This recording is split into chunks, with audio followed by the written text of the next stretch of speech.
once they fully engage, I mean, you are the controller of their energy. What does that feel like?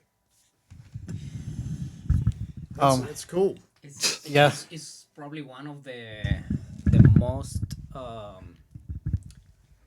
the things that make you feel that what you're doing is worth it. You Right. know. Yeah, Like, very rewarding. yeah, rewarded. Yeah. Yeah. You see the people and you're like, hey, come on, don't be shy, come and dance into the front of the stage, Right. and they do that, and they are with you, and they're following your energy and stuff, and this and it's that back and forth Yeah, it's reciprocal. exchange Right. of this. I don't know what it is. It's energy. This It's magic, isn't it? whatever. Yeah. And in my It case, is what makes me enjoy the shows even more. Right. So coming back to the being nervous about that, it's like the bigger the crowd, Right. the more you get that back and forward thing, and then And it's somehow or it's even another- more enjoyable. You know. Yeah, Yeah. somehow or another, you're kicking it up another notch, and Mhm. the energy just keeps getting higher and higher, and Right. going back Right. and forth, and they're having more fun as we're doing that. So yeah, I think we realize that we affect people's lives because they tell us that. Oh, yeah. You know, That's Yeah. true. it's interesting to me that people want us to sign things and take pictures with them, and you know, we're a cover band, so Welcome to the Gulf Coast. Welcome to the Gulf Coast. Welcome to the Gulf Coast. Welcome, guys, to the Gulf Coast Music Podcast. Today's new wave, Disco Kiss. how's it going? It's great. It's great now that you guys are here. Thanks. So your phone number's from Foley. Is that where you guys claim? Is that where you guys are based out of? So we're actually out of 2 states, Okay. 5 towns, and 2 states. Okay. So Rob here is from Bay Minette. Right. Daphne, Daphne. we're from Fairhope. Okay, got you. And then Tyler, who's not here today, is from Gulf Breeze, Florida. Okay. And Vel, our bass player, is in Spanish Fort area. So 6-piece band. Yes. So how do you find people that are talented and enthusiastic about 70s or the 20th century music catalog? How do you find 5 other people like that? Well, the interesting thing about Tyler, he's the youngest one in the band. He was 20 when he I joined, think so. Yeah. and he knew all that stuff. Gotcha. And I think he's got his dad to thank for that. He Right. was just kind of raised on classic rock. And, you know, that's more guitar driven music anyway. So if you want to be a guitar player, it makes sense that you seek out the classics and Yeah. the Eddie Van Halens and the Steve Vais and Joe Satriani and those kind of guys, the kind of the old school shredders. Paco, you're gonna have to speak for yourself. So, yeah, for me, in my case, was I'm always looking. You know, I come to this country 10 Right. years ago, and I've done this in my hometown. You know, in Where are the you from? past. I'm from Mexico. Gotcha. San Luis Potosí, specifically, state. 4 hours north of Mexico City. Gotcha. 8 hours from the border, something like that. So for me, I grew up always liking, the rock music and the Yeah. classic rock and all that stuff. So and then I You started knew kind of all these songs beforehand? yeah. I'm the generation of the millennials, growing up with Limp Bizkit and that kind of new metal rock, Yeah. know. And then you start. How did that music creep into Mexico? How do you think? Oh, it's so good. Yeah, You have everybody a listens to that. very, very big audience for classic rock and metal. Interesting. Yes. So I grew up with that. I like that, Yeah. and I started a band and all that kind of stuff. So when I moved here to the U.S., I was like, okay, that's probably done. Yeah. Maybe it's gonna be very difficult to find Yeah. something similar of what I had over there, Yeah. all that stuff. And If yeah, you it's if you it's could- not. Yeah, it was a little tricky I thought that was done, and no, eventually we got together. You know. How'd you guys meet? I found Paco on YouTube. Yeah, yeah. So since I couldn't have a band, and the bands that I went and look, that was not kind of the thing I liked. Yeah. You know, I said, okay, I'm gonna start my own stuff on YouTube, Yeah. and it's me just recording videos of myself with a backing track singing, and I Cool. just posted it over there. And I don't know really how. Oh yeah, I went into this.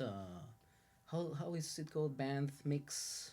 Yeah. Yeah, the band mix. There's a website for musicians looking for bands and bands looking for Thank you. musicians. And it's usually not very productive use of time.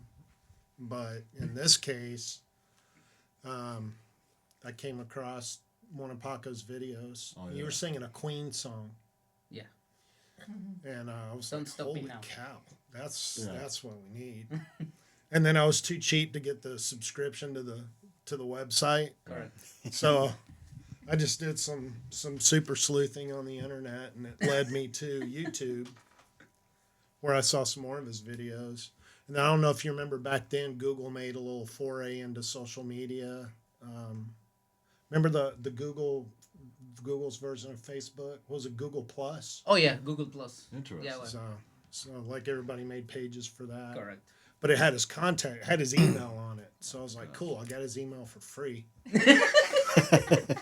Yeah, it was pretty interesting because that is like a Facebook Right. style for bands and musicians. So Gotcha. you upload your profile and everything. Right. I am a singer and I'm looking for a band of this specific genre. Right. And I also do backing vocals and I play the guitar and blah, blah, blah. You put your profile there. And then it's like, okay, if you want to get contacted, you need to pay. Or you can't, but you can contact people, Spell you your know? phone number out. Yeah, but it's like, 251. I think what I did was in the description of yourself, I put check my YouTube channel, Yeah. and that's how he got into that, I think. So, and yeah, it turned out that it was a band that was trying to play music that I liked, and it's kind of the same that I was doing in Mexico, Yeah. and it was perfect for me, you Ay, know. caramba. Ay caramba. And the Cool. funny thing is, that's exactly how I met Greg as well. Really? In Disco Kiss. Initially, he sent me a message and asked, he said, hey, we're down a guitarist. Would you like to try out with us? And I just formed my own band. So I was like, well, I'm going to try this first and see how it goes. And actually, I did it for about a year. And then, everybody went their separate ways. It broke up. And the day that I contacted Greg on that platform, Google Plus. no, it was a band mix. Band mix. Gotcha. I'm not familiar. Right. Probably they need to sponsor this. Yeah. Good idea. Hey, band mix. Or give us 3 months free or something. Yeah. But I sent him a message and I said, hey, man, I'm not doing the band anymore. Do you still need a guitarist? And he's like, well, as a matter of fact, ours just quit yesterday. So it was kind of meant to happen. Jeez. I didn't know that. Yeah. Yeah, we've had one singer in 6 years, one drummer, 2 bass players, 2 lead guitar players, and 4 rhythm guitarists. So, and Rob says he's the 4th and final. So, Oh, yeah. I told him it stops with me. There you go. I hope so. Yeah, that's a funny story. It's still just crazy that you guys all share that same passion for this type of music and have been able to find each other. When it comes to learning songs and performing them, whenever you guys are performing these up to 4-hour long sets, first of all, let's talk about that. Have you guys ever tried like keeping an Apple Watch on you and measuring how many steps and calories you burn during your performances? Because Not at all. I should put a pedometer on my leg because every time I bounce my Oh, foot yeah. on the kick pedal, I'll get a step out of it. 40,000 steps in one night. Right, right. No wonder I'm tired. But seriously, I mean, in this genre of music, you know, with the headbanging and it's different to perform this type of music than it is for my generation. I think where the guys just kind of walk around stage and, you know, I think guys still pull off some cool stunts, but it was like known to pull off stunts back in the day, right? As you were performing, and you guys do a good job of, you know, reiterating those movements. How tiring is it over a 4-hour long set? I think the worst is you are the drummer, man. It's the more exercise you're doing, you know. Well, I tell you what, the next day you definitely feel it. I mean, you feel like you've been to the gym, and you know, especially your legs. Really? You know, because you hit a certain chord and you go down with it. You know, and you do that all night and jumping up and down and moving around. You feel it. 20 reps of a G major kneel. Absolutely, absolutely. I mean, we're all in pretty good shape. That helps. Yeah. In my case, I don't have a choice. You know, Right. I train for it like I would train for a marathon or something to be able to do it. So Yeah. my diet and Really? particular exercises I do in the gym that help particular things and Elaborate. Can you think of any off the top? the of your head? exercises. Yeah. Yeah, the funniest one for most people The- is I don't actually, it's abduction where you do your legs out against Right. resistance. Oh, yeah. Right. Normally, like if you go to Planet Fitness, you see the women back on those Right. machines doing it. You're like, no, I'm a musician. Women's It's and okay. correct. Yeah, it's okay. I'm a drummer. Right. Not a creep. That's awesome. But man. And the it's all in the hip. the lawnmower pulls when you're strumming the guitar. Yeah. Yeah, that helps. But yeah, I mean that and, you know, just stuff for the calves and Right. arms and all that core. yeah. So, and then, you know, get the heart rate up and keep it up for a while. I mean, We should make a music gym where like people have certified exercises for their Like- instruments. Absolutely. It is a workout, you know. It is a complete yeah. workout. I do have my watch with me Right. when I'm performing, and every time it like you already have 20 minutes of Right. running. Even I'm not running. you Yeah. know? That doesn't I'm just show moving the side to side and stuff like that. and- does it show like a loudness check where like the volume level has been reached?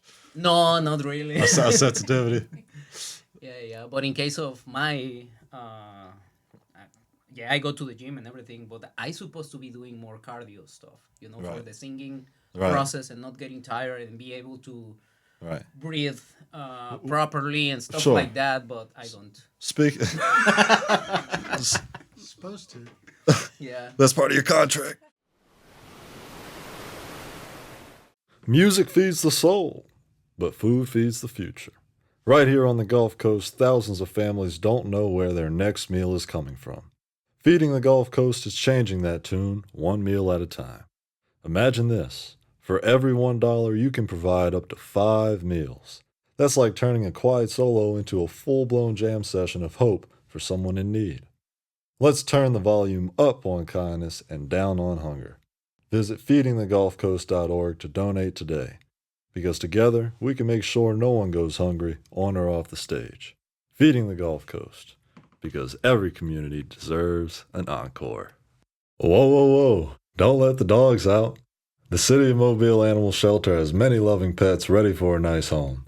Whether you're looking for a dog like Snoop or a cat like Doja, the City of Mobile Animal Shelter is where you can find your next friendly companion. They're located at 855 Owen Street, and you can stop by anytime between 10 a.m. to 4 p.m. We all need a little bow wow in our lives. Call 251-208-2800 because the City of Mobile Animal Shelter has you covered. That's 251-208-2800. Roof. Speaking of breathing properly, as a singer and when you're doing cardio, do you notice different ways of breathing? Like, do you still breathe through your diaphragm when you're running? I haven't run in a while. Okay. So I don't know. Okay. No, yeah, but it does help. it helps. Breathing through your diaphragm when you Yeah, run yeah, it? yeah. Wow. And the other day I was with the doctor, and he says, okay, they have this thing put you to Yeah. hear your lungs and stuff. He's like, okay, breathe in, out. He's like, do you run? Do you Right. do anything Yeah. special? Like, and I'm like, no, no. Oh yeah, I know what it is. Yeah, it's the singing. Absolutely. It's just the technique of breathing. Right. Is already in your Subconscious, for sure, and for sure. stuff like that. That it's like the most of the people don't know how to breathe, and it's like, well, I just realized I know how Right. to do it, but stuff Yeah, like that. it adds like. Does it help you when you're swimming? Do you think, like being able to hold your breath in your diaphragm? I don't think so. I don't. Yeah, I don't know. I don't swim that much neither. Okay, fair enough. Let's see. But when you are performing, it's such a deep catalog, of course. The 20th century, the late 20th century. How do you balance between playing songs that you know are favorites and songs that are tough, that you spent a lot of time practicing, that you like? I'd assume that you would prefer to play a song that you spent so much time practicing, versus the ones that are like the favorites that you've played a million times over again. Like, how do you balance between those? Does that make sense? Yeah, we could really have 3 bands here just because of the catalog itself. We Right. can break it up. But I think one of our really strong points, it might even be our secret sauce, is that we put a lot of effort into building the set for the show. We try to get to know. Yeah, I think you have to. You have to if you're going to be successful. Sure. And so what we want to play doesn't factor in that often. It's Right. what we know is going to work. So, Right. for instance, we played the Kites Over Mobile Festival at the Battleship. That thing Park. looks sick, man. Yeah, it was really cool. Talk to me about that stage after you finish this. All right. So that's the kind of thing that we know it's going to be people that aren't necessarily parked right in front of the stage to watch the band. They're there to do something else. Gotcha. Families, stuff like that. So, we're not going to bust out the Black Sabbath and Iron Maiden for that show, right? Right. We love playing that stuff, and we would do that all the time if we could. Right. But the last 2 years or so, we found ourselves doing more and more festivals and opening for national acts and playing theaters and civic centers and stuff like that. So, we really do try to get a good feel for the environment we're going to be in, who that audience is going to be, and then select the songs that would be the most appropriate. And then the second part of that really is the secret sauce, is the sequencing of those songs. So just like back in the day in terrestrial radio, when DJs actually did something, they had program directors, and those guys, their only job was to sequence music all day. Sure. So that you didn't have, something right next to something else that was a little weird. Sure. You're sure. going from Britney Spears to Whitesnake. Sure. That doesn't work. So we think about building up to a point, and then bringing it down a little bit, and then building it back up. Right. And stuff like You that. you have to roller coaster it. Yeah, you gotta pull back a little bit. I think we'd go 100 miles an hour for 4 hours if we could. Yeah. But so yeah, we like to do that. We have certain songs that we always start a set with, and certain songs we like to end a set with, just Right. because of the dynamics of the song itself. How long does it take you guys to practice typically? What's a typical practice session? Well, we call it rehearsal Sure. because practice to us is what we do with ourselves at home. So when we learn a song or get it tight, It's a good definition, yeah. yeah, that's that's practicing. Once that's done, we all get together. We know what we're going to do, what we're Right. going to work on. We have a plan. Yeah. That's the rehearsal, and then everybody comes in prepared. Right. And really, we can pull a song together in 2 to 3 runs. Sometimes the first time we're like, Yeah. okay, not much work to do there, but and then we'll go over a couple of things that might have been a little shaky Right. or didn't sound quite right, or what are you playing there, or what are you singing there, and we do a lot of background vocal stuff too. Allison sings, I sing. Right. Tyler, who's not here, he sings. Of course, Paco. So Is it ever tough to communicate with the rest of the band about like the practice sessions leading up until the rehearsal sessions, or is everybody typically on the same page for those? I think we're on the same page. Yeah. Yeah. We know what we're doing, Yeah. and everybody goes about what they need to do to be ready themselves. Yeah. So I guess I should have started the podcast with this, although we've had a good 15-minute talk. I love the name Disco Kiss. It's kind of in my opinion, just from looking at it, it's like a perfect embodiment of falling in love with the nostalgia of the older music. But what is the meaning for you guys behind it? You want to take this one? I think you need to. Yeah, I think so. So Well, we that was part my fault. it was your fault. So we when we were first starting out, we were starting to put some songs together on what we wanted to do, and we kind of knew we wanted to do a Kiss song. You can't do classic rock without a Right. Kiss song. So we're like, everybody, pick a song or whatever. Paco comes back with this song, "I Was Made for Loving You," and we're all thinking Detroit Rock City, rock and roll all night. Cold Gin, Deuce, God of Thunder, one of those. Black Diamonds. Like something. that, yeah, one of those. And Paco comes back with this. "I Was Made for Loving You," and which is interesting because it's a disco song. It was the '70s. Yeah. Kiss they hit their peak and they were Gotcha. starting to decline in popularity. And if you know anything about them, it's always kind of funny. I mean, they talk about sellouts. I mean, everything they do is based on some sort of monetary compensation or popularity. So that's how they make their decisions.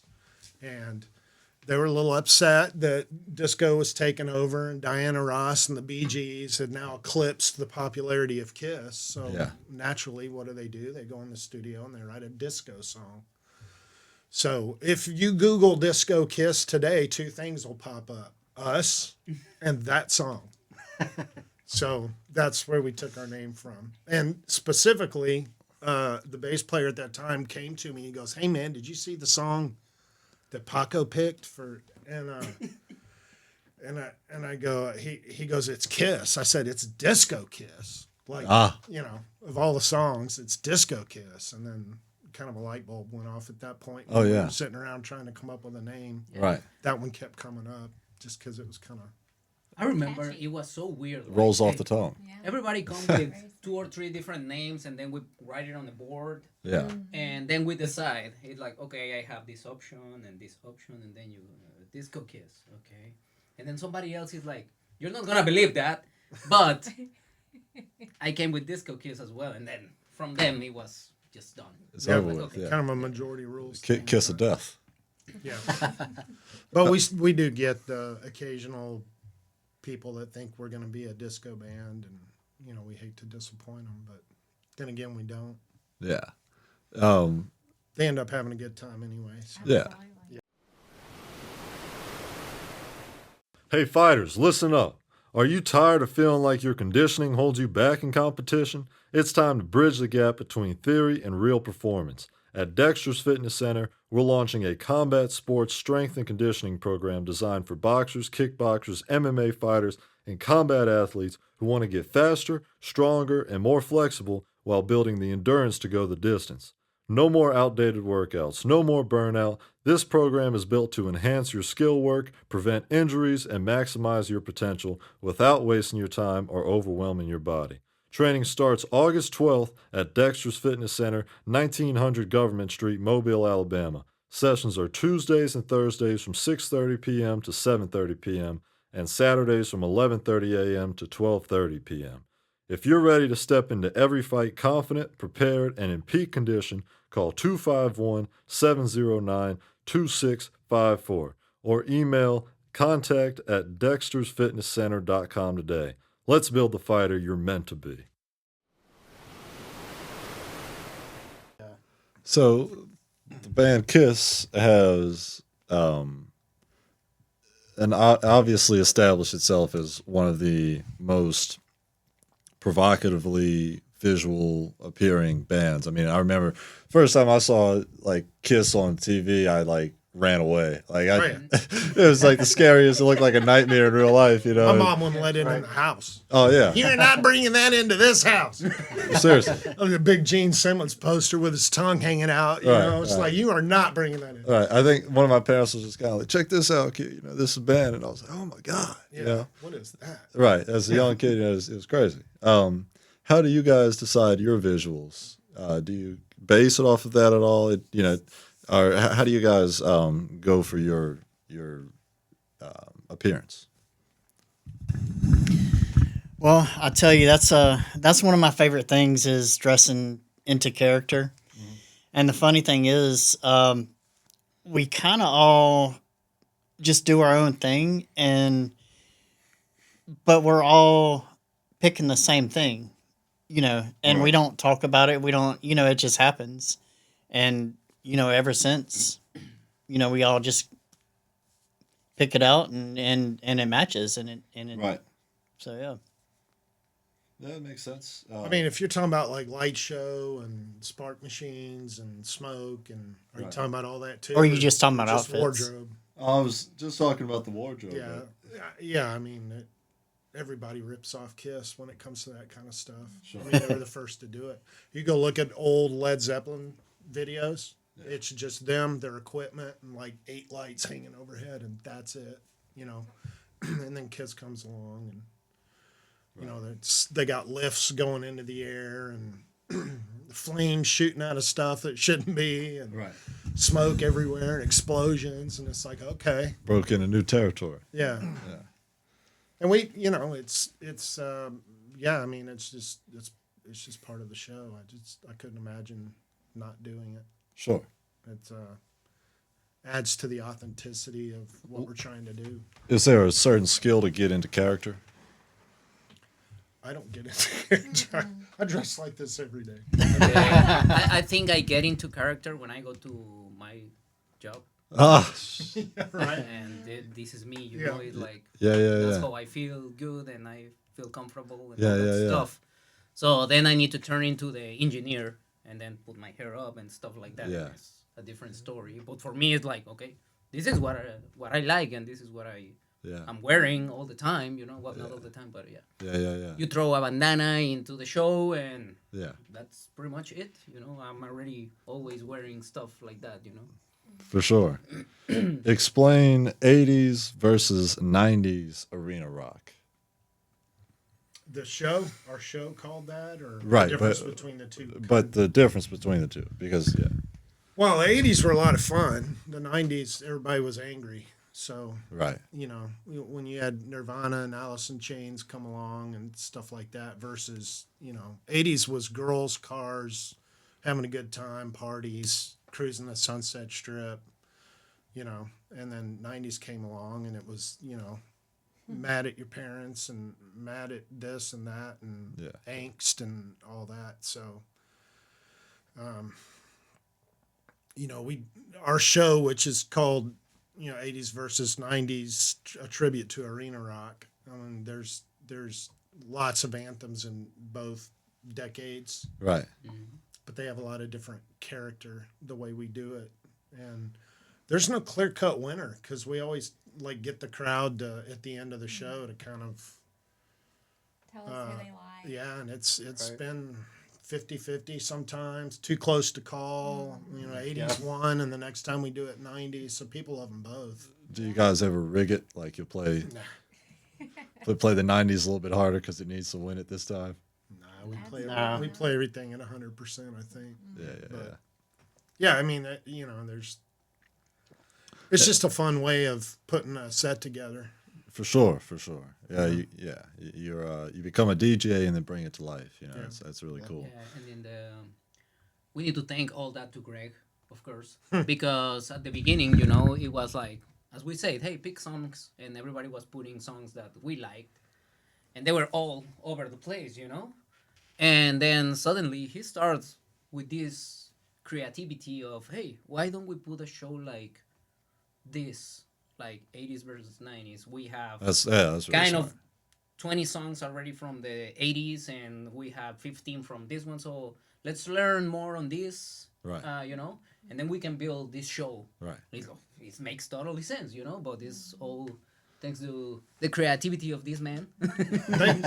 And then he came also with the Legends of Rock, and then Yeah. it's like The it's Decades just of Decades of the Rock. Decades of Rock. So these little Make America Rock Again. yeah, these little things that just building the set list in a different way, and you turn into a different show, you Yeah. know, and now you Right. have a specific topic, and that's why we try to bring the attention to the people, no? For sure. For That's sure. why it's important, because we've got a pretty dedicated following. We see a lot of the same people at Yeah. a lot of shows.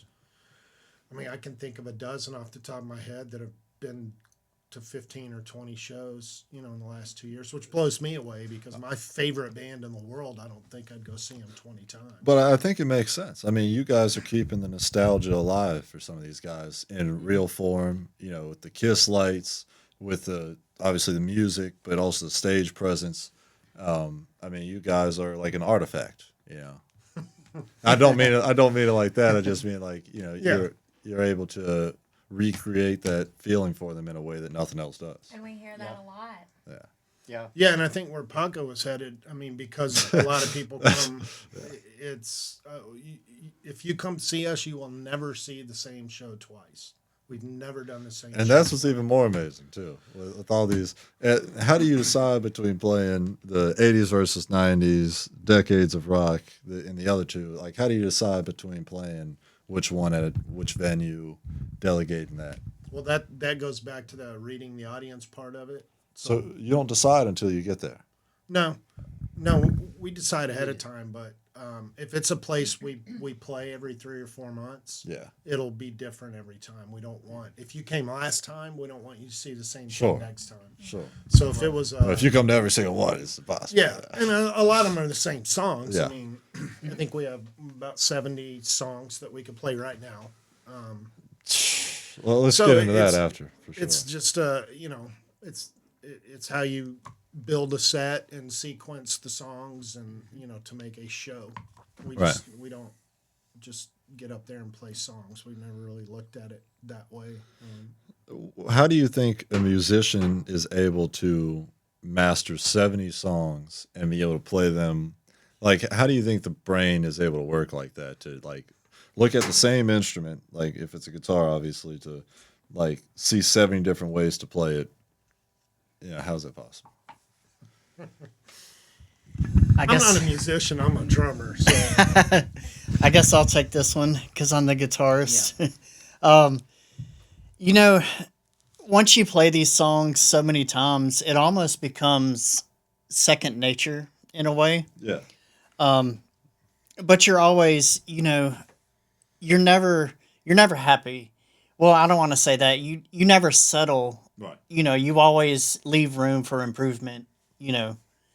But it just becomes part of your memory, and you know, some songs I can play, you know, without even thinking about it. Right. And you know, maybe more difficult, newer songs, you know, I may be thinking in the back of my head while I'm banging my head, you know. Right. You know, that's it's still just like to create that subconscious memory is just I'll never quite understand that, I think, you know, because I play the piano and I know like 5 songs. Yeah. Right. And I can play like 3 of them without thinking. Right. But to get to 70, which I'm sure it's, you know, just like everything, you know, once you get good at 5, then 10, then it's all economies of scale. But yeah, it's mind boggling. Yeah. I can't speak for anyone else, but I know a lot of times I can play through a song the first time, Yeah. just having listened to it a few times, or in the case of some of these songs, I've listened to it since the 80s. Right. So, like, we worked up Paradise City by Guns N' Roses about a month ago, Right. and I never even practiced it. I just showed up to rehearsal. I've heard No, this that's song crazy. 200 times. That's crazy. I know exactly where the snare falls. I know exactly what happens in this part. Right. And yeah, I mean, it's Right. just that connection between the brain and the limbs and the Right. you know. Now, drums is slightly easier than like guessing the chords for a song. But do you think that if you heard a song like in that example, you'd be able to knock it out? Maybe not on the first time, but Well, it all depends because, for an example, not to get too much into music theory, but unless you're watching the guy play it and listening to it at the same time, and you're just trying to do it from audio, you might hear a chord, but he may be, tuned down 2 or 3 steps, but it's the same, it's the same Right, sound. right. So it all depends on, certain songs I have to listen to and practice and, Yeah. go through them. And some songs come easier than others, Eventually, it's all muscle memory, though, right? Oh, absolutely. When you say like I can just play this song and not think about it, that's because at that point, It's become muscle memory sheer and muscle memory. That's Sure. fine for me. Yeah, sure. Sweet Child of Mine would be one of those. Yeah. That's a break for me. I'm like, okay, time to take a break. Right. My limbs are going to do what they're supposed to do, and I'm thinking about the Family Guy episode I saw earlier in the day or something. That's hilarious that you mentioned Family Guy because this is I keep having to say this, but for our viewers not to take this the wrong way, when I brought up the 80s versus 90s, and you said how it's like everybody was having a good time in the 80s and 90s everybody was mean and whatnot. There's a Family Guy scene where it's like black guys in the 80s and 90s, and it's the 80s guys are like Peter was like, yeah, we got 80s black guys coming over, and it was like disco guys, and then the 90s guys were like straight out of Compton, and it was Yeah, like, no, right. it's the 90 guys, and they're like, yeah, the guns at the house, but yeah, anyway, that's a Family Guy reference. Let's see. When you're performing on a stage like you did for the kite show, is it scarier or more nervous to perform on just this mega stage, or do you guys just not feel nerves anymore? Yeah, I don't really get nervous anymore. Now, when I first started playing, maybe I don't want to put myself out there as being old, but 20 plus years ago when I first started playing, I was so nervous I could barely even play because my hands were shaking and Dude, yeah. but now you don't even think about it. You're just happy to put on a great show and have people take it in and just enjoy it. It's like breathing, huh? Absolutely. Absolutely, and we feed off of each other no matter the size of the stage. So if it is Right. a big stage, I may Right. look over if I'm playing the keys for a song and see them jamming out together, and I'm like, all right. You can't help yourself. No, absolutely not. Like you just immerse yourself and Yeah.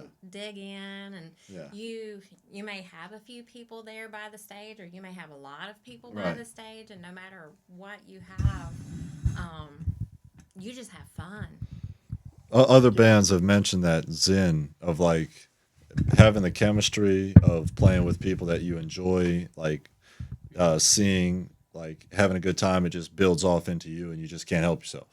And it's almost like there's just like the neurological pathways between the different band members that a solo artist doesn't get. It's all them, but you're able to build each other up in that moment. Yeah, that's true. Absolutely. I mean, we just work really well together, and that makes it Right. a lot easier. We're also very well rehearsed to a point where there's nothing to be nervous about. We're gonna do what we do in rehearsal there. So, and if we killed it in rehearsal, then we'll kill it there. Right. So there's nothing really. I suppose anybody, if they go, oh God, look at all these people. What if I make, if you do that, You make it sound You're doing like it you make it yourself. sound like that's like a foreign concept, but that some people is- do that. I understand. I don't. I think Right. everybody does that. Like 90% of the population does that. Yeah. And the thing about it too is if you're sitting there thinking in your mind, "Oh, I hope I don't make a mistake. I hope don't make a mistake," You're gonna you're going to make a mistake. Yeah, absolutely. Now, I will tell you what can be a little interesting is when you get about halfway through the first song and that's the audience. That's when I start getting nervous. I'm like, oh boy. Right. And that happens because we play a lot of, like we play Bands on the Blackwater in Milton, Florida, which is a city-sponsored event. Okay. It's a concert series, and every week they have a different band, and Right. the whole town's invited, and it's free, and they bring out food trucks. Right. And it's like 2,500 people when we play. Was that the Bands on the Beach? Bands on the Beach is Pensacola's version of that. That thing Very looked similar. We did that one. That was probably about crazy. Yeah, it was 3,000 That thing looked 3,000 crazy. people there. Yeah. So I mean, and that's one of those too. I Both of wouldn't those I wouldn't be able to start- play in front of that. Yeah. Well, No. I mean, it's Yeah, yeah, it's. I can't speak for everyone, but I just don't look at that any differently than a room full of 20 people. Like it's just I just do what I do. Either I'm going to be successful. And I'm well rehearsed and confident in what I do, and at that point I'll play it. If we don't feel confident, we won't play the song. If all six of us don't feel equally confident, we won't play the song. We all six have to say yes. This is ready to go. Right. But both of those are good examples of a show that starts in the light and ends in the dark. And it's just funny how people start like this and end like this at the front of the stage as Right. time goes by. A little alcohol. And that's kind of Oh, our yeah. job. They're trying to figure us out Yeah. too, because the band before was bluegrass, right. and the band after is I country like how duo. you put. They're trying to figure you out. Yeah, they're trying to figure us out, and sometimes I'll even say 3 songs in, 2 songs in, we'll hit it 2 or 3 times, Right. back to back, and then we'll speak for the first time. And sometimes I'll say, "This is the part of the show where you're trying to figure out what the heck's going on up here, and we're trying to figure out you guys." So It's a funny. It's like a date. You know. It's a yeah, date. it is kind of it's a first date date. with You the warm audience. up as time goes by, and eventually you see people start chair dancing, and then they start getting up and coming to the front. Right. As the sun goes down, more people come up and What is chair dancing? dancing in your chair. they're doing I just this wanted to right see here. that again. all not ready to commit to getting up and Like, coming all up right, here. all right. Not until the sun It's goes also down. an interesting dynamic because it's your hometown, and I guess if you're Who are a these lawyer, invaders? If you're the city clerk, you don't want to be up here doing this, and Right. somebody got their business license renewed that day by you, and then Yeah. which Yeah. we try to put them at ease. We're like, we're all here for the same reason, to Right. enjoy music, have a good time, Right. Yeah. cut Kick back. loose. Nobody's gonna get hurt. Let's have a good time. So Explain the privilege that a performer, band especially, has of taking people into a different world. For your set, you're able to manipulate how those people's, if they fully engage at some point, which I imagine it obviously typically happens. Once they fully engage, I mean, you are the controller of their energy. What does that feel like? it's cool. Yeah. It's probably one of the most the things that make you feel that what you're doing is worth it. You Right. know. Yeah, Like- very rewarding. Yeah, rewarded. Yeah. Yeah. You see the people and it's like, hey, come on, don't be shy, come and dance into the front of the stage, and they do that, and they are with you, and they're following your energy and stuff, and is that back and forth Yeah, it's reciprocal. exchange Right. of this. I don't know what it is. It's energy. This It's magic, isn't it? whatever. Yeah. And in my It case, is what makes me enjoy the shows even more. Right. So coming back to being nervous about that, it's like the bigger the crowd, Right. the more you get that back and forward thing, and then And somehow or it's even another- more enjoyable. Yeah, Yeah. somehow or another, you're kicking it up another notch, and Mhm. the energy just keeps getting higher and higher, and Right. going back Right. and forth, and they're having more fun as we're doing that. So yeah, I think we realize that we affect people's lives because they tell us that. Oh, yeah. That's Yeah. true. It's interesting to me that people want us to sign things and take pictures with them, and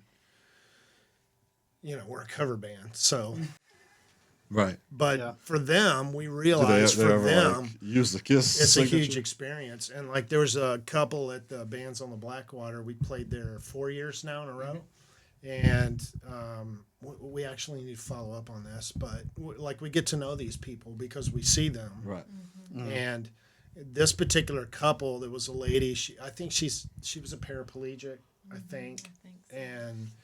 and her husband. You know, you could tell she was having a good time in her own way. And her husband was like, "Man, I cannot tell you how important this night is for us and for her.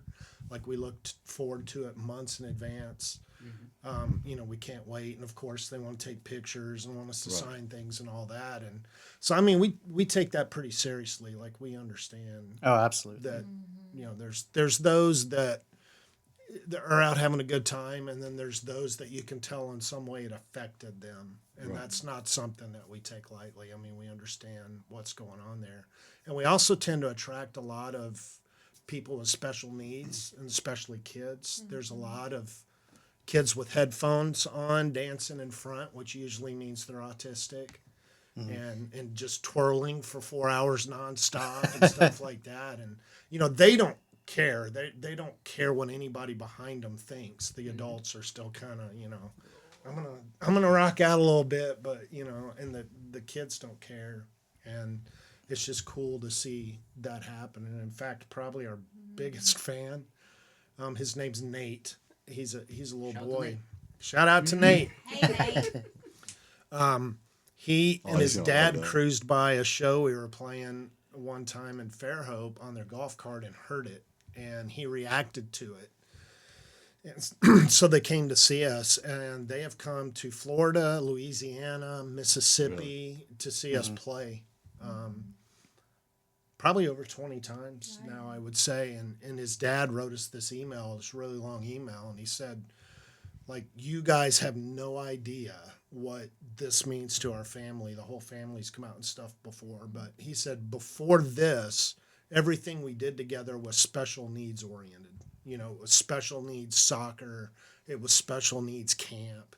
He's like, this is just father and son getting together, rocking out, sharing something that's cool, having a good time. It's not about special needs. It's Right. not, you know, and it's like changed our lives because prior to that, that's all we had, and now we have this, and so it makes sense. That's why they come as often as they can. It's an escape for them. So you know, that's I mean, that's one of those things when you know stuff like that and you hear these stories and all, you realize you're doing a little bit more than just getting up there and playing some songs. Absolutely. Man, yeah.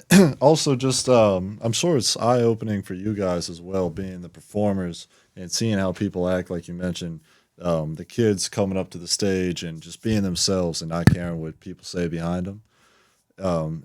Just seeing like how short life is, and just like how like that is the way to live. You know. Yeah, Like, we could all learn from them. Yeah, Yeah. you know, and just like you become a people watcher when you're up there and watching how people are engaging with your music and like, you know, seeing some people kind of shying away or whatever. And yeah, it's just I envy that. You know, Yeah. it's It's real cool. Yeah. I have the best seat in the house. Obviously. right, I'm up high and I'm seeing everything. And right. It's interesting how many different things I observe going on at one time. Yeah. You know, little side stories are happening. Especially at like a kites show. Yeah. Where people are just meandering about. Yeah. Yeah, there was a That guy. was There was a interesting. guy flying a kite, and at the same time, he had his phone, and he was videoing us playing with his phone over his back Behind while he was him. flying a kite. So yeah, So I he's called like- him out. You know, as soon as we had a break, I was like, "Look at this guy. He's got it going on with the flying a kite and filming." He's at getting the same best of both time." worlds. So, Yeah. He's like, I'll save this for dinner. yeah. Turn around and watch Yeah. for a second. Turn around. Make sure. But we got a lot of families that come out, and it's cool to see them bring their kids. Yeah. You know, because that's a whole nother story. But our demographic, our 18 to 34 demographic is like 7% of our audience. Right. It's just on both sides. Yeah. Yeah. Well, 65 plus is more engaged than 18 to 35. Sure. It's like 65 plus and 5 and younger. Yeah. It's like But you'll see, like our guitar player Tyler. I mean, you'll see these families come, and these kids are 17, and they're singing the Nirvana song word for word. You know, Yeah. they know it. They know the songs, right. and you see them doing it, and that's really cool to see too. Because we kind of, I think, at least I do, kind of feel like we've got a mission here to kind of pay homage to these songs and to Not let them die. not let them die. Yeah. Live music is getting to be a rough business. I've been doing it since '86, and this is the hardest it's ever been to. You think so? Yeah. Just speak on that, please. Well, there's so much to do now. You know, music used to be a lot more about community, and I think a lot of that had to do with it being on a physical medium. Right. Because I used to get together with my buddies when a new album would drop, you know, and it'd go on sale at the record store on Friday or whatever, and the cool ones would open at 12:01 a.m. and you're in line, and there's 50 people in line to get the new Really? Metallica album. The Black Album was one I can recall. My Really? buddies, so we're standing in line. So you got 50 people standing in line at midnight, waiting to get this album, and what are you talking about? You're talking about Metallica. You're talking about what you think it's going to sound like. And Wow. how good was it compared to the last album? And then just albums, period. I mean, it's everything's singles now. You know, there's artists that, Even Right. the experience yeah, to open your CD or wherever.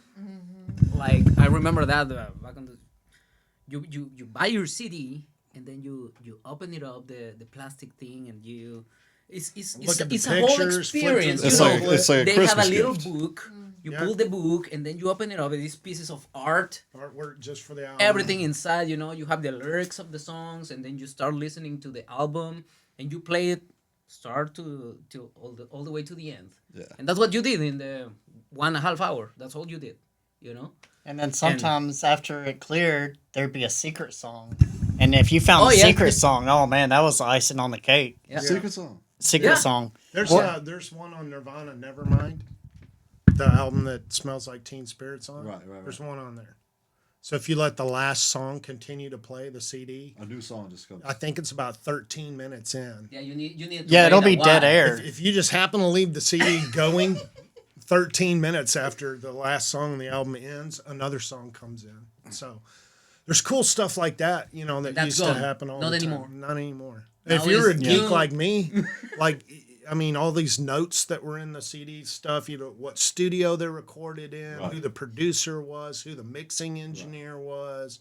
And you started to see patterns evolve, like Bob Rock, he's producing Motley Crue, he's producing Metallica, and all these guys are coming into play. And then, you know, like I was in the business back then, so it's like if you want an album that sounded like this, then you had to have this guy Right. recording it and producing it and mixing it because you get I had this to Google product. plus them. Yeah, Yeah. Mutt Lange was the man Yeah. for a lot of that. So, but I don't know. I just don't think the younger generation connects with music on the same level that we did back when we were that age. Right. We just see it. There's a place we play in Gulf Shores that's it's a large place, and a lot of tourists like to go there and Right. and stuff. And Oh, yeah. we play there and we watch people come and go because first and foremost, I guess it's a restaurant, but there's a huge stage there and they have live music every night. But it's funny, we watch who sticks around, and then we watch some younger folks will walk by the stage, go do something else, and walk back by the stage and never look at the stage. You think it's the attention span? I think they're just not interested. Yeah. I mean, live music.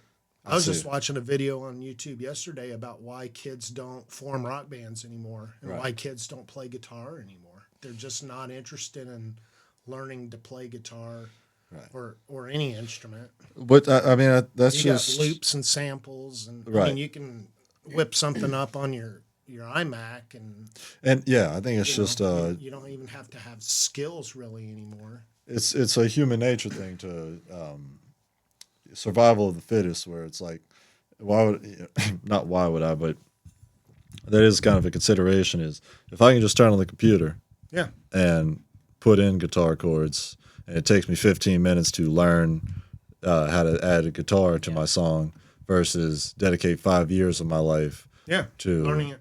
Yeah. learning all these cover Making that songs, investment. creating my own songs. It's all just another example of the times changing. You know, it's and So I don't know how that translates live. Like if everything is I think if you're people buying tracks and you're using drum beats that are samples and all Right. that, how does that translate live to where it's something you'd really be excited about going to see? You know what I mean? I think no matter what the song is, if you hear it a million times, you know, it's also like you see a set artist or band on social media so often that the idea of seeing them live is almost more significant than hearing them live. You know, Yeah. because you see them on social media and Yeah. you want to see that person come to life. That's interesting. You know, it's. I think people want to take out their phones and tag the person on social media more than they actually want to hear the song. Even though, you know, and a lot of people like the song and they know the words and they want to enjoy it with their friends and sing it at the top of their lungs. But the actual art of the music is less prevalent than the. It's called clout that somebody would get from being in that vicinity. That's a good point. Yeah. I don't think like that, so I don't like what I saw when Right. I described what I saw with Right. the kids coming and going and never looking at the stage. That's what that is. We didn't have the clout to them and to Well, their ears what they heard. They didn't, yeah. And I know think what's even going if on. even if you were a favorite artist of theirs, a natural tendency is for them to walk up and take a picture, hang out for 5 seconds, and then walk away. Right. You know, like just for that feeling of capturing that moment. The moment is captured via cell phone, not Yeah. via Yeah. soul. Yeah. I'll even That's call them very out. Like, what are you going to do with that? Because you could tell they could care less, but they're all posing with the band in the background. And then It's like- just so that people see it, like that feeling of people seeing it on social media Yeah. is equally, if not more important, yeah. than actually experiencing it. And I think a lot of my generation will attest that breaking away from that is there's fewer, more fruitful experiences than like throwing away social media and enjoying life and like disregarding kind of what you had grown up with. Not to take the conversation away from you guys, but Yeah. that is like a big thing that at least I've come across recently, and a lot of my friends have too. That Yeah. I've seen people that is in the front of the stage. They come and they're recording a story, you know, for Instagram or whatever. It's like they give me Yeah. their phone, you Yeah. know, and I'm yeah. selfie mode and Right, do right, this right. with them, blah, blah, bring it back. Thank you.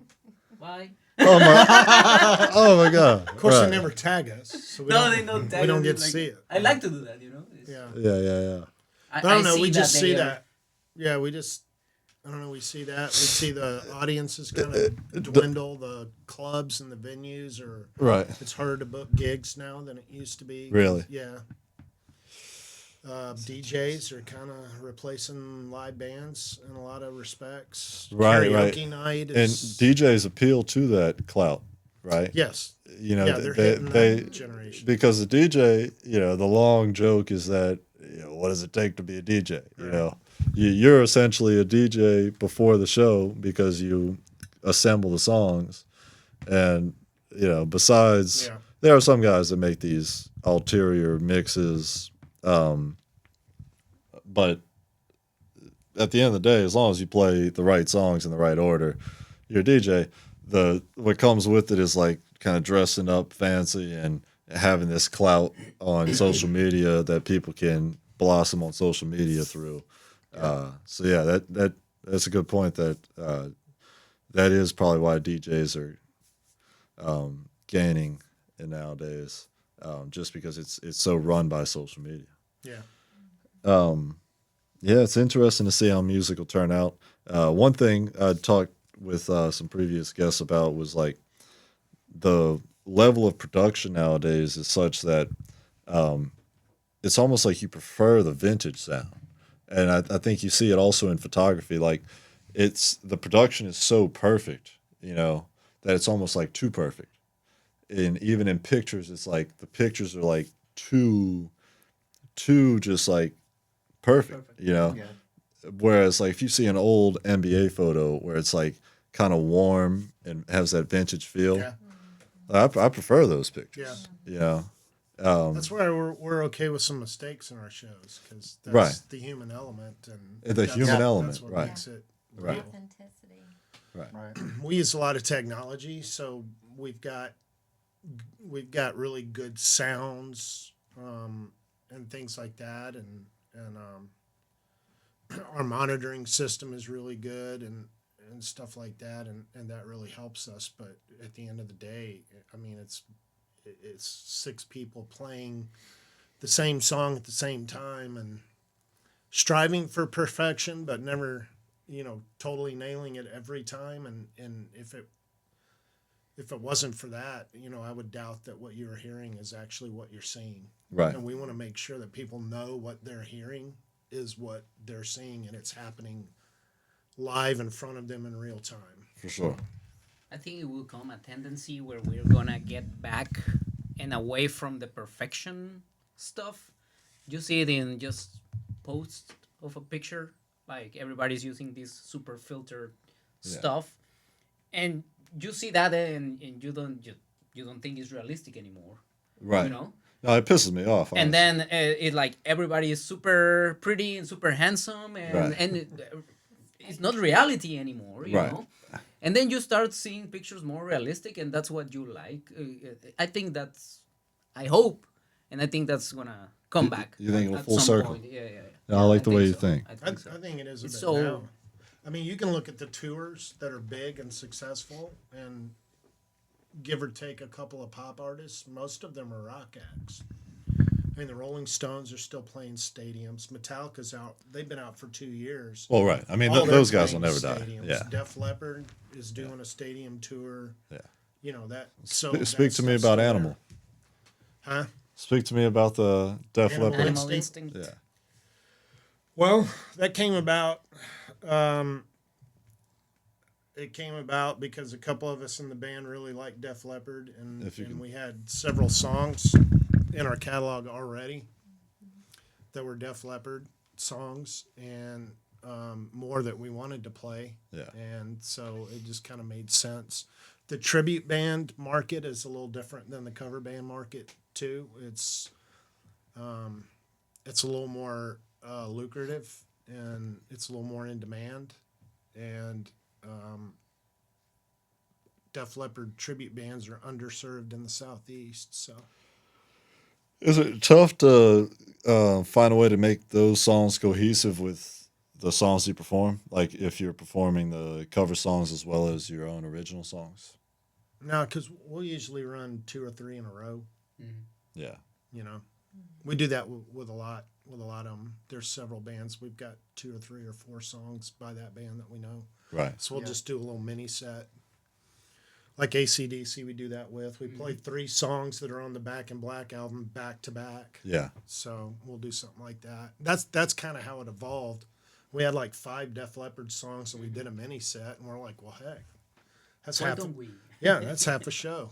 We ought to just go ahead and learn some more. So Yeah. and it fits our demographic perfect. We played at the Strand Theater in Atmore last Saturday. It was And I like the way you did those visuals. And Yeah. it was like an 80s camera setup. yeah, Like, yep. But I don't know, think was that's a looking good at- direction ahead in social Yeah, media. well, 80s is the most receptive decade, I think. But also like in your social media posts to like maintain that filter. Yeah. And then people like immediately know like Yeah, I don't know. We get called It's a a- classic rock band a lot. Yeah. And, we do some modern stuff too. We've Yeah. got quite a few songs in the 2000s and stuff like that, and have no problem adding more of them. So I don't Right. want to get, into that per se. Nothing wrong with being a classic rock act, but it's so weird now because like Green Day is technically a classic rock band. Yeah, I think the according to classic their rock age. now got extended. Yeah. Right. So I've always A lot, thought of yeah. like my grandfather listened to classic Oh yeah, rock, right? classic rock for me is 70s, Yeah. not even 80s. Right. Yeah. Maybe. No, Yeah. but for most people now, classic rock is 80s. So, and now even 90s. I mean, Yeah. All right. early to mid 90s is technically classic rock now. So, I don't know. For me, it was more like Pink Floyd, Zeppelin, Yeah. stylish. That's CCR, the classic Eagles. Yeah, even farther. Yeah, Allman Yeah. Brothers. And, Yeah. yeah, And then now it's 80s and 90s. Bruce, all right, Bruce Springsteen. yeah, Yeah. classic rock. Well, lastly, speak to me about the City Hopes Merry Christmas Gulf Coast program. Oh yeah. So that is a it's a big church in Spanish Fort. It's right off I-10 and 181 if you know the area. And every year they have this huge thing where they buy thousands and thousands of toys and set it up like a store Right. inside, and then invite the community, you know, those that don't have an opportunity to have a big Christmas, the way most of us look at it, and Absolutely. invite them and give them a chance to they just go shopping. Yeah. And so we had the opportunity this year to go fill a shopping cart full of toys and do that. And I think it's just important that, you know, if we're going to be a part of the community, and I think we feel like we are, Yeah. that, you know, we give back in ways other than music when we can. So we've done that. We did a coat drive. It's called One Warm Coat. We did that 2 years ago, and we collected Disco hugs. coat. Yeah. We collected coats for that. I think we collected about 75 or 80 think coats so, and then dropped them off at the Waterfront Rescue Mission, I think, in Mobile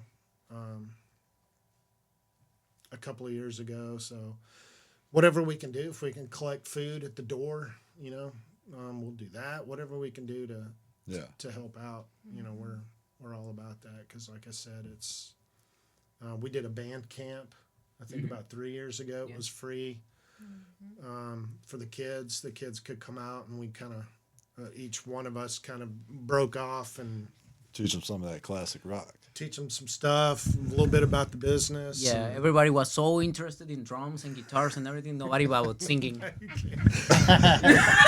Papa's over there, yeah, Yeah. doing that. Everybody just wanted to beat on the drums. Yeah. Do you want to see how a microphone sounds? Right. That's surprising. I would think that the kids I would know, like. that would be, yeah. So that's cool because like we played what was the seeds? Was that the The crawfish. crawfish for the classroom? We played That's that cool. this year at Daphne City Hall, and that was a fundraiser for Daphne the schools. Daphne Public School System. Yeah.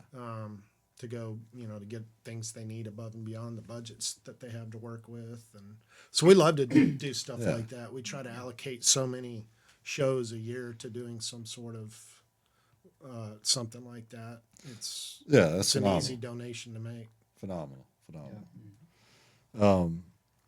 One last question also is how do you guys schedule your touring?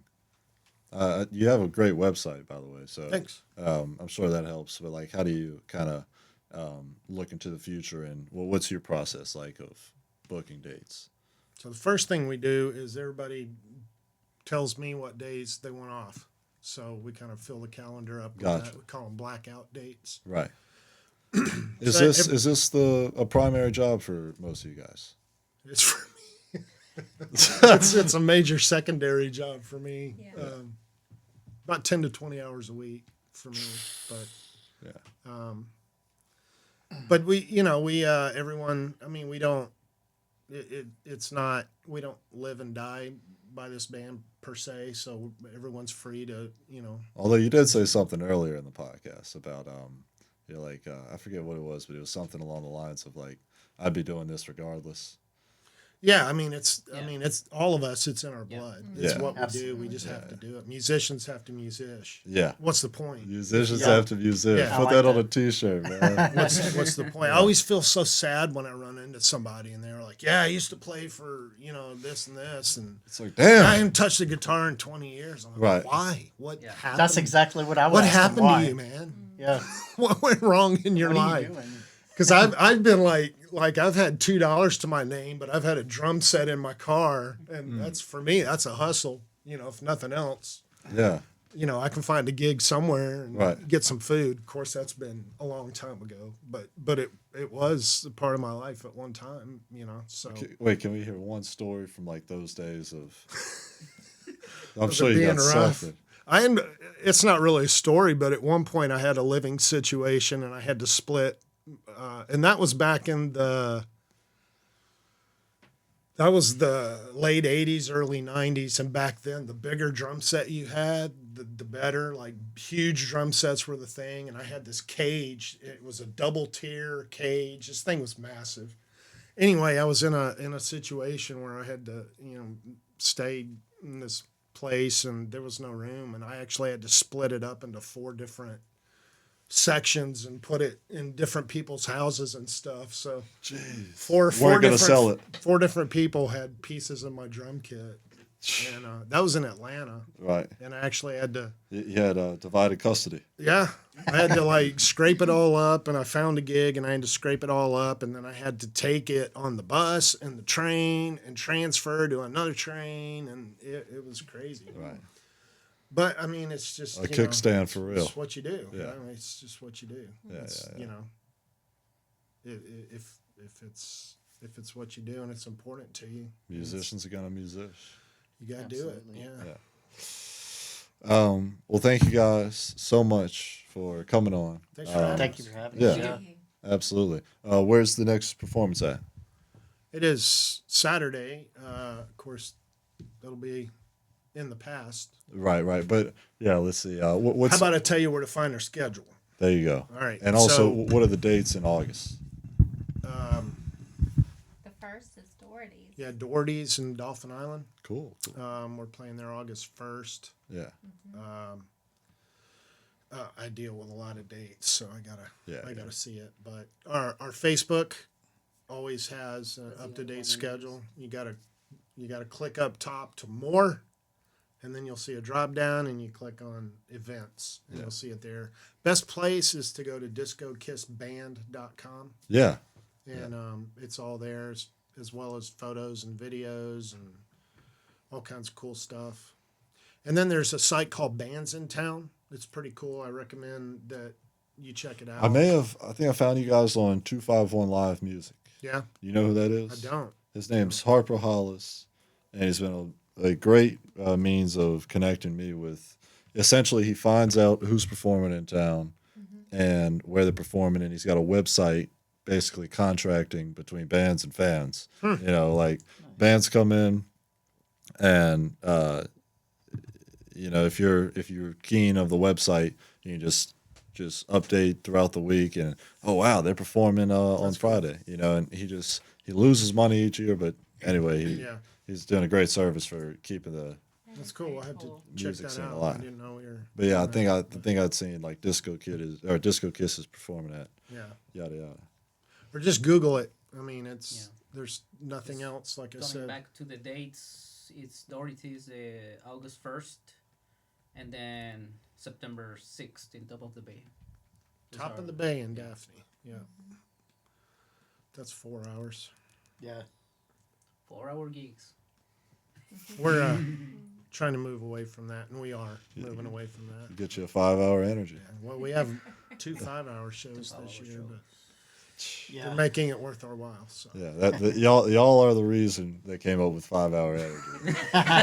There's no other reason besides Disco Kiss. it's going to be a first. We'll see how that goes. Yeah. My voice is. Yeah, might be. That's Yeah, how's it possible to maintain your voice over? I don't know. Everybody asks me that. It's like, how you do it? It's like, I don't know. Well, at least I try to keep it Right. feasible, Right. I always tell these guys, hey, let's not book 2 4-hour show back to back. I just can't Right. do it, And I've been learning a lot about good techniques of Yeah. singing and not forcing too much my voice and stuff like that. But yeah, I need to keep it. You just say, no say, just sing. That's right. yeah. We got to take care of that instrument because it's Yeah, I mean, very unique. There's if my voice is going, then Yeah. There's no comeback. Yeah. Yeah.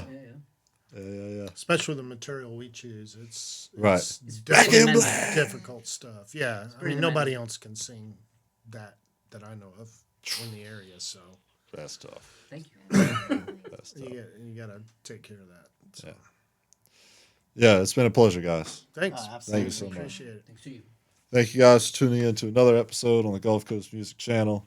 Stay in touch with Disco Kiss. They'll be in the area in August and when this comes out. So we'll see you guys in the next wave and hope you guys enjoy. Welcome to the Gulf Coast. Welcome to the Gulf Coast. Welcome to the Gulf Coast.